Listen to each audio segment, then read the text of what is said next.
וודי ובאז הם עושים הרפתקאות גם כשהם לא רוצים. כן. אז היום בתוכניתנו מזימה בחלל. היי וודי, שמעת? מה קרה? יש מזימה בחלל, להרוג את כולם. אוי, זה מפחיד אותי במידה מעוטה, אבל גם גדולה מאוד. אז אנחנו חייבים לטוס לשם. תעלה על הגב שלי. אוקיי.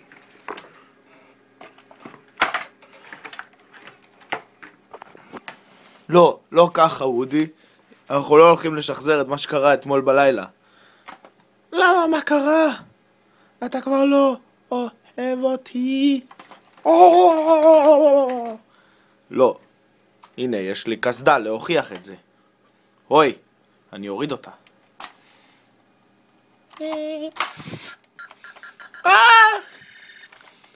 התפוצצתי ומתתי. אני כבר לא חי. לא, הכל חוץ מזה. באז תקום.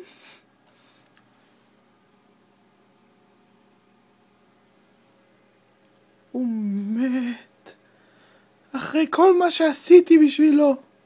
הוא מת. אבל חייבים להמשיך הלאה.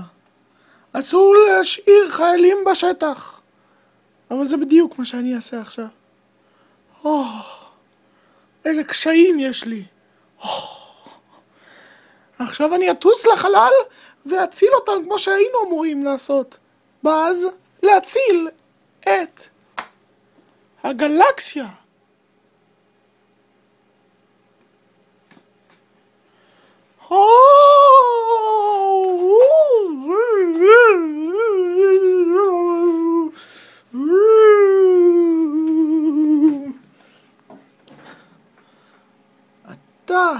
אתה חייזר שמאיים להרוס את העולם, נכון? כן. אז תפסיק. בסדר.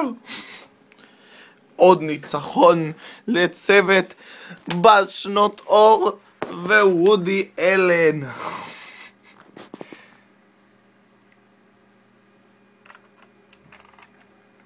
מה קרה? איפה אני? באז אתה חי. כן.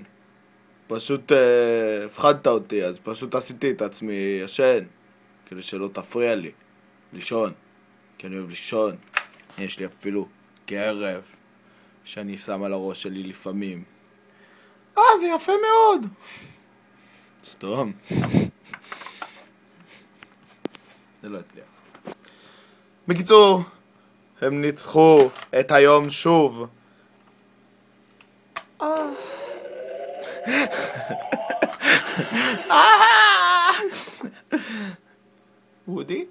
וודי, אתה בסדר? וודי, אתה בסדר? כל זאת ועוד בפרק הבא.